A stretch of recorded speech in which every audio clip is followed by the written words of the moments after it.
समझ नहीं आ रहा अपने सैलरी इंक्रीमेंट का क्या करूं। बेटा इतना क्या सोच रहा है? अपने म्यूचुअल फंड्स के एसआईपी का टॉप अप करा ले। This is the right time.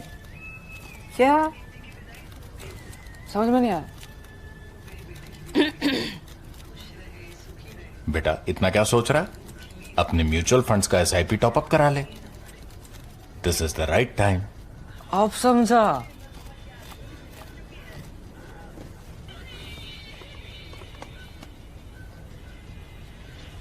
Mutual fund investments are subject to market risks. Read all scheme-related documents carefully.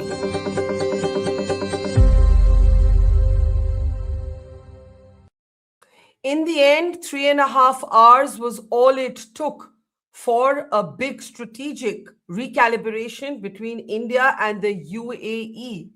This at a time when Pakistan is claiming a pact with Saudi Arabia and Trump is inviting India, Pakistan, and 58 other countries, including Russia and China, to the so-called Gaza Peace Board. How do we read the India-UAE Pact in an ever volatile world in the age of Trump? I'm Barkha, you're with the Mojo Story.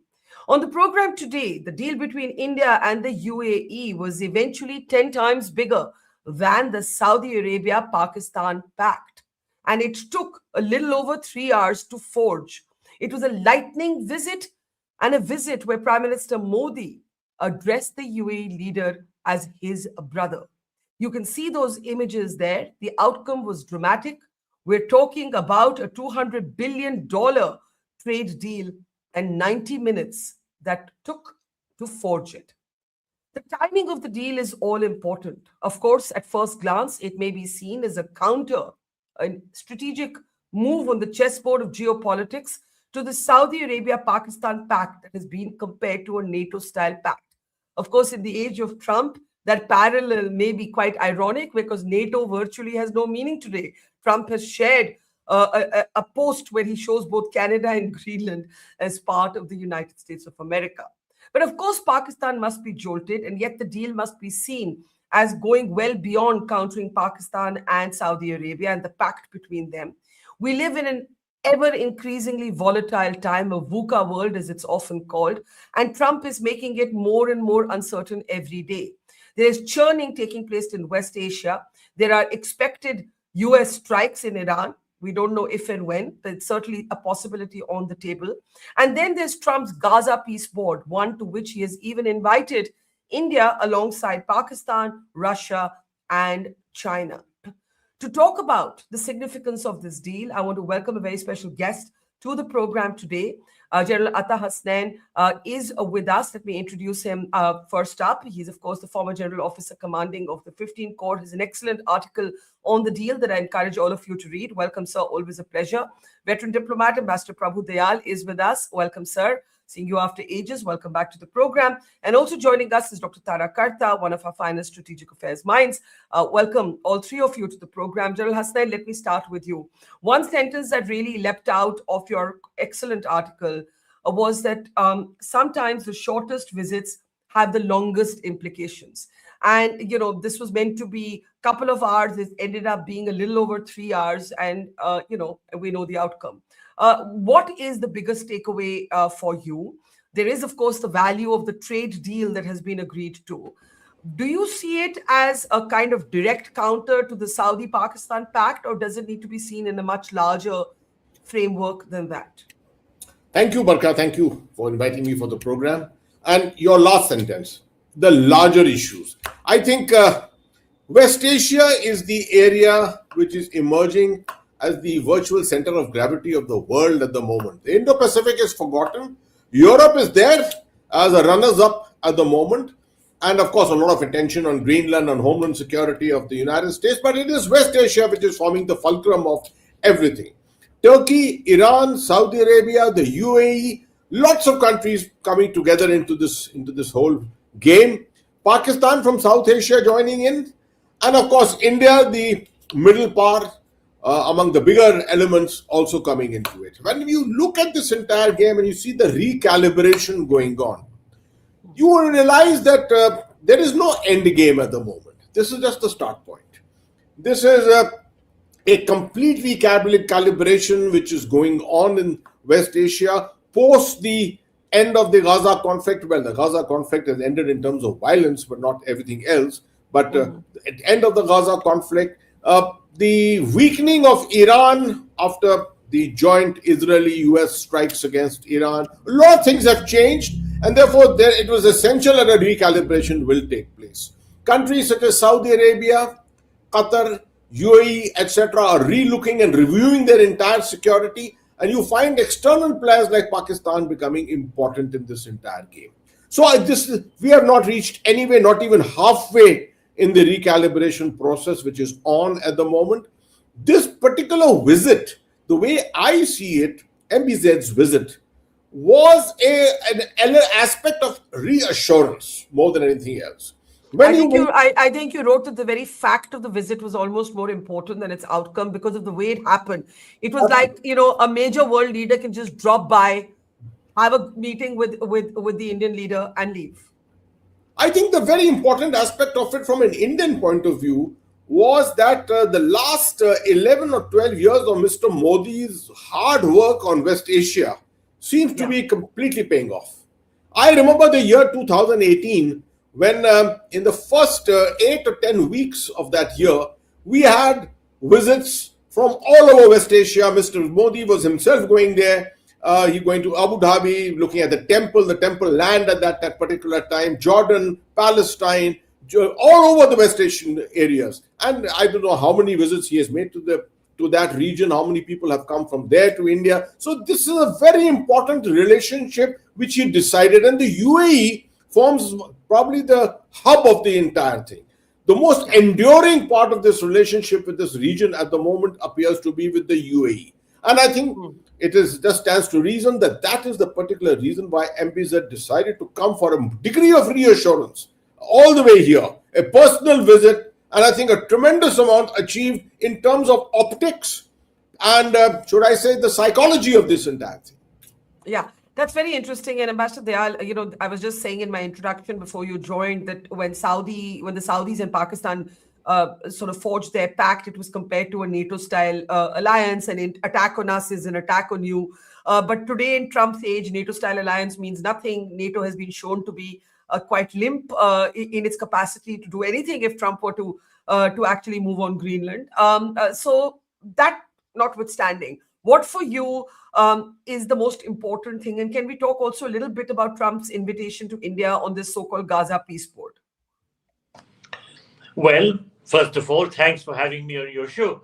I must apologize for being a little late, but that's entirely because your office had called me and said that I should join only at 6:10. I'm sorry for the miscommunication. Sorry, sir. Go ahead. They told me some other recording was going on, so I timed myself for 6:10. Now, General Hasnain has been absolutely correct in pointing out that West Asia now is the center of focus of the global strategists. It is the most important area. There is, of course, Greenland, which you just referred to, where things are moving in a direction which no one really can tell. As General Hasnain said, the Far East and the Indo-Pacific seem to have lost out in comparison to West Asia. And indeed, there are so many things happening in West Asia that demand great attention. And in this context, the bilateral relationship between India and the UAE has evolved significantly into a comprehensive strategic partnership. Sheikh Mohamed bin Zayed Al Nahyan's visit yesterday was his third as UAE president and the fifth one in the last decade. So this high frequency of visits highlights, as you yourself said, that India is a top-tier priority for Abu Dhabi. In particular, as General Hasnain pointed out, in the last 2 decades, Prime Minister Modi has worked very hard to strengthen this relationship. And indeed, the personal relationship between Prime Minister Modi and the UAE president has become so uniquely close, and there is so much personal rapport that it has translated into strategic alignment. Let me recall that Sheikh Mohamed had conferred the UAE's highest civilian award, the Order of Zayed, on Prime Minister Modi. Yeah. And both leaders have integrated their countries into global frameworks, including, of course, Do you see it as a counter move to Pakistan and Saudi Arabia, Ambassador? Well, the Pakistan-Saudi Arabia equation was something that had become a source of worry to us. The geopolitical landscape of West Asia was significantly altered by the Pakistan-Saudi Arabia Pact, Yeah. which was signed in September last year, and which included a clause stating that an attack on one country is an attack on both. And this was modeled after NATO's Article 5. Yeah. Later, of course, in January this year, a few days earlier, Turkey also joined this arrangement. So it was being enlarged as an Islamic NATO. Now, New Delhi remained wary of the implications for India-Pakistan relations and the potential for shared military resources in the event of a conflict. Saudi financial backing would also enable Pakistan to rapidly modernize its military with advanced tech like drones. So what I want to bring in Professor Karta on is also now, is this the counter move on the chessboard? And is it a sufficient counter move to the quote unquote Islamic NATO attempts? See, I don't want to frame this in the Pakistani narrative. Let them do what they want. We'll do what is good for us. And I'd like to point out that our relationship with the UAE is very, very long-standing. I mean, it goes back to my home state, right, from Kerala, where the first ships went out and, reached the UAE. I've seen it. I've been there. I've been to the ships which are still plying off our coast. So that's how it is. On the other hand, I would also point out that there is a lot of friction between the UAE and Saudi Arabia over the whole Yemen thing. There's a lot of problem there. Whether the UAE is using us to balance this out, maybe, but it's also the UAE, both countries. I mean, what we would like to do is to get in there and get these two actors together, Saudi Arabia and the UAE, on the same page and stop tensions. That's what ideally India would like to do. And both countries are on a modernization blitz. I mean, it's a kind of competition to see who gets where with the best AI, best tech, best. So in this, whether we have a huge defense footprint, I don't know. But our exercises with them, as I'm sure General Hasnain will agree, we've had regular naval exercises with them. All that, there's a very good partnership going. The Saudi-Pak defense deal, I just want to point this out. It is hinged on debt. You know what I mean? It is sorry, 1 second. It is hinged on Saudi Arabia's debt to Pakistan. I'm sorry, the other way around. Pakistan's debt to Saudi Arabia. It's a deal where they say, okay, we'll for heaven's sake. It's okay. Get that. Let me get General Hasnain to step in while you fix that. And General Hasnain, I think this is an interesting point about the tensions between the Saudis and the UAE over Yemen. Is this a balancing, is India being used as a balancing factor? And if so, no problem as long as it works smoothly for us. If you want to quickly respond while Dr. Karta fixes her computer. See, first of all, this so-called Islamic NATO, which has been, it's become it's more of a humbug than anything else. Frankly saying, if you're looking at Turkey and you're looking at Saudi Arabia and Pakistan, their threat perceptions are disparate completely. Turkey looks more and more, in the general area of the Mediterranean, is also got ambitions to spread into West Asia, take over the leadership of the Islamic world, etc. from Saudi Arabia. It is actually in competition with Saudi Arabia, right? It is also in competition against Iran. So its perceptions are very different. Pakistan is the weakest element in this entire thing, militarily perhaps strong. Saudi Arabia suffering at the moment from a downturn in overall strategic confidence with this so-called upcoming failure of the NEOMs, the whole program, 2030, the whole program of transition from energy to trade-based and service-related economy, etc. This has led to a general downturn in their overall strategic confidence. This is what has led Saudis to look at Pakistan in terms of its strategic security. More of a psychological thing than anything, a backing which they have created. We know the Article 5 kind of arrangement which is being spoken about. I don't know who will come to whose assistance in case of a threat developing. That will happen whenever it does happen, right? But all this is, I think, at the moment in the air, and everything is working around dynamics which are more psychological in nature. In the middle of all this, what has happened between UAE and India is the same thing. The UAE is also feeling threatened. It's feeling threatened and isolated in the middle of all these developments, and is looking for its own strategic confidence. India, coming to India, seeking that kind of reassurance, has obviously added to stature. So overall strategic stature of the UAE. Dr. Karta, if you're all set, I'll let you complete your point, ma'am. Yeah, the whole, like General Hasnain said, the Saudi defense deal, all that stuff, there was a lot of ifs and buts, if you remember, after that, about the nuclear umbrella, that it's there, it's not there. Pakistan is extremely good at marketing. They will market everything to see that this is the ultimate ever. However, the mutual defense deal is a thing, and as General Hasnain says, who's coming to whose defense, I don't know. The Pakistanis have always been on Saudi soil. They've always been operating there.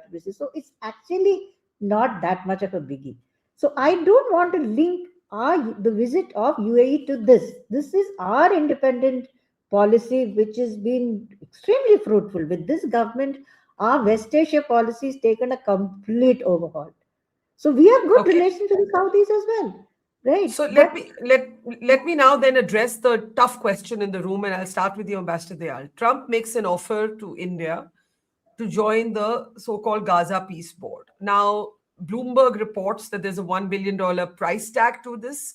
We await more details. The other invitees include Pakistan and so on, but it was pointed out, I think, by Sushant Sareen yesterday on this program that we also sit with Pakistan at forums like SCO, so let's not get fixated on that. The only question to ask ourselves is, A, what's in it for us? Could it lead to an easing of tensions on the tariff front? But argued on the other side, do we really want to get involved in this mess that the world has not actually been able to agree on? It's one of the most polarizing issues in the world. What would you say? How should India respond to Trump's offer? Of course, Trump has asked about 60 countries to join. So the offer made to us is nothing unique. And as you said, there is a $1 million price tag for a permanent membership. But he has also invited people to join just for 3 years, and then there is no price tag. Nonetheless, how successful an idea is this peace board going to be? First of all, the task in Gaza is to establish peace properly. That has not yet happened. There is a ceasefire, but the Israelis have been stressing on Hamas disarming, and Hamas has refused to do that. So the situation continues to be quite uneasy in that sense. Moreover, the task of rebuilding Gaza is enormous, and it needs funding of a colossal amount. Now, who's going to put in that money? So Trump wants other countries to come in and put in money and rectify the damage which his closest ally, Israel, has done. Who wreaked havoc on Gaza? It was the Israelis, and they were not checked. Now, other countries must come in and pitch in money and rebuild. I think that there will be a lot of wariness and a lot of caution amongst countries in regard to this offer. We will have to look at it very seriously. In any case, we are not for a stabilization force in Gaza. which is not under UN control. We don't want such a stabilization force But under Trump's control. Absolutely. But here's the problem, Dr. Karta. You already have the bruised ego of Trump when it comes to India a couple of times over. You have Operation Sindoor. We know that story. You have Howard Lutnick now saying that even on the trade deal, he expects the Prime Minister to call him. The MEA made it clear that the Prime Minister has actually spoken to Trump 8 times. But, he's not going to do the asking, as it were, in the way that Trump expects. Now, imagine if in all of this, India says no. I mean, I think India is going to have to buy time and, wait to see how this unfolds. What would you say, Dr. Karta? I think what you said at the beginning as a tightrope walk, that is absolutely right. This is totally tightrope, right? Yeah. But the thing is, he's invited Russia and China as well. Seriously, you think Russia and China are going to sit at a table where, Emperor Trump is sitting at the head? It's not going to happen, right? Yeah. So you just wait it out. It will collapse under the weight of its own absurdity. Sorry to say that on thing, but that's what it is. Don't say no, don't say yes, just take your time, buy time. In one way, I still want to say, the UN is a mess. Nothing is happening at the UN. So I would give Mr. Trump the credit that at least he's trying to get a body together to do something, which is, something about that. If this was just about Gaza, I would say go for it. Go there first, be there first and say, okay, we'll give you 1 billion. We'll be there to help. But it's not about just Gaza. You must have seen the text. It doesn't mention Gaza at all. Yeah, that is my problem. The understanding is it's about Gaza to begin with, but it's some sort of global... It's almost, General Hasnain, like building an alternative to the UN. I don't know what he's thinking. I don't know what's going on. I think the curious question is when we look at India-UAE, when we talk about West Asia, when we talk about what the West calls the Middle East, how should we respond given our own problems with the Trump administration right now? First, Barkha, first of all, no difference of opinion with both my fellow panelists, right? But I think they put it together very, very well. I'll only add that this whole issue doesn't support the two-state solution that India has always been talking about, right? Correct. This continues to look at one state because ultimately it is rebuilding of Gaza under the aegis of Israel and the United States and the so-called new UN, which Mr. Trump is trying to create at the moment. Yeah. Having said that, we've got to see the flip side. The issue of tariffs, our own interests, our own economy, etc. And so, therefore, very correctly said, let's do a tightrope walk. Let's not take a decision on it. This is one of those gray zone kind of areas where much of the world will not take a decision. It will take a long time for it to come. If at all something has to happen, why not bring the United Nations into it? If you're saying the United Nations is emaciated, empower it now. This is the time. Mr. Trump knows that going to the United Nations, he cannot be the emperor himself. That is the main thing, right? Because there's equal powers that China and Russia has. Sitting on this table, he thinks that perhaps he will be the one who will be leading the show and all others will be adhering to what he says, right? Yeah. So having said that, our policy towards the United States, you see with the American ambassador here at the moment making serious efforts, all of us looking at an improving relationship in the near future. No is not the word that we should say at the moment. Yes, but is the answer. Yes, but is probably the better way to handle Trump ambassador, because I was just smiling because I was thinking of Trump saying that he's going to put a 200% tariff on French wine because he's so exercised and agitated over how Macron has responded on Greenland. And it is just nuts. I'm afraid there's no other word for it, because he's actually shared today on his social media post personal private conversations that he's had with Emmanuel Macron. I mean, and this is why when Indian Prime Minister Modi sometimes sidesteps him and refuses to be drawn into a kind of argumentation with him, this is precisely why. Because you simply can't count on Trump keeping any conversation private.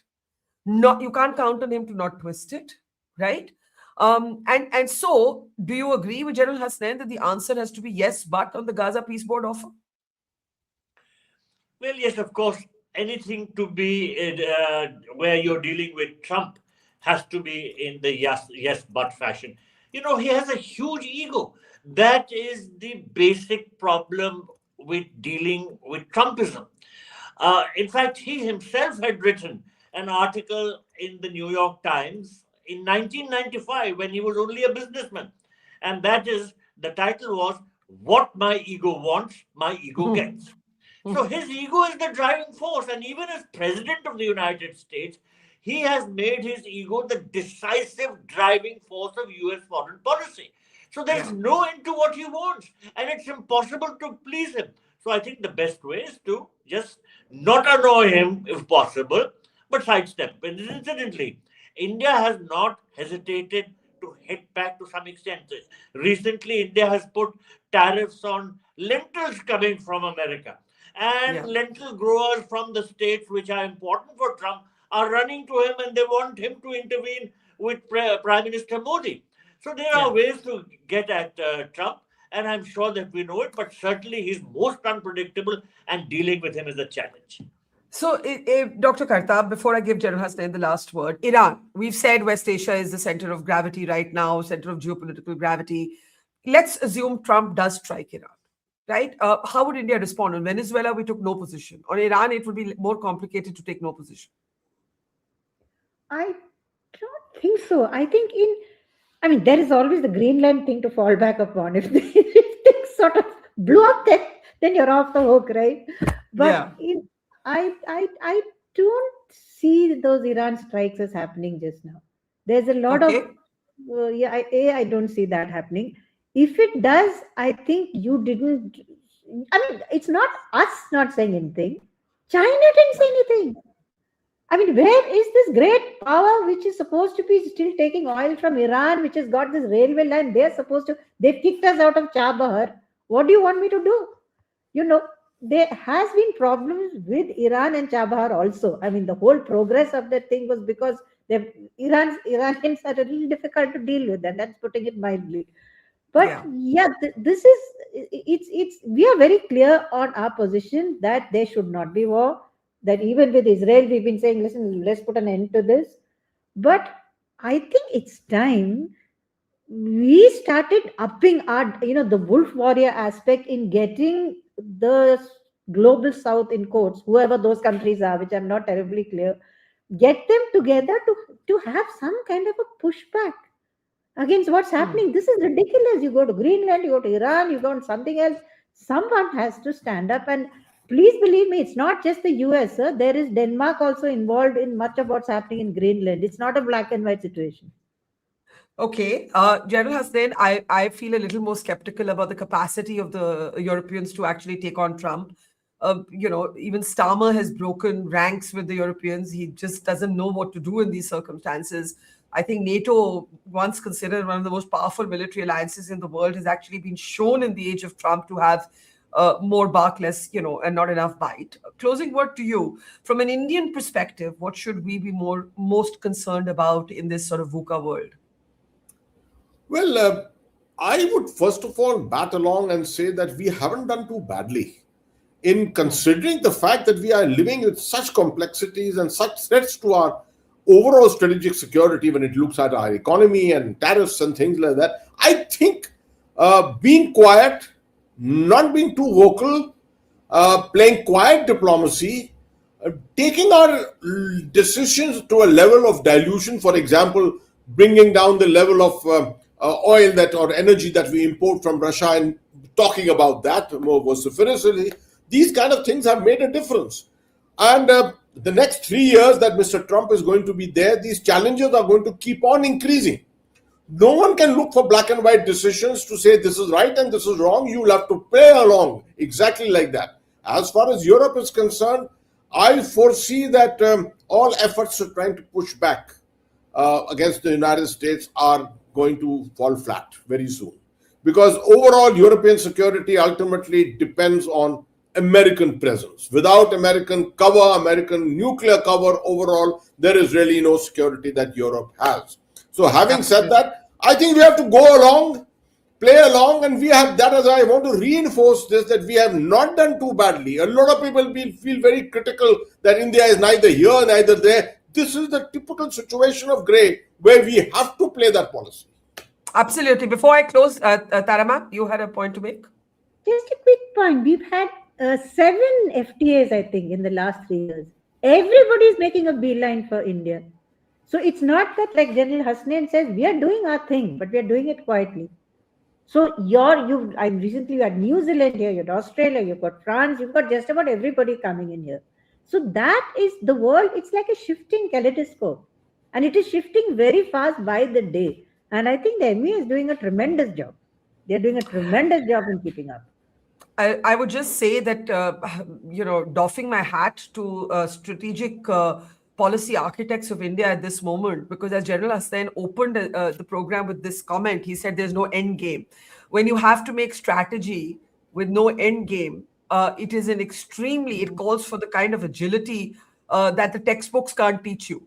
And therefore, there's no taking away from the fact that this is an extremely challenging and volatile time. But I do actually agree that India's refusal to be drawn into public argumentation, to remain quiet, has actually served us well. And that is actually what diplomacy is and should be about. We leave it there. To Ambassador Dayal, to General Hasnain, to Dr. Karta, thank you. And to our audience, thank you. See you tomorrow. It's great to see you here. Thank you for watching our work. If you haven't subscribed yet, don't forget to click the bell icon and subscribe to Mojo Story and support independent, robust journalism.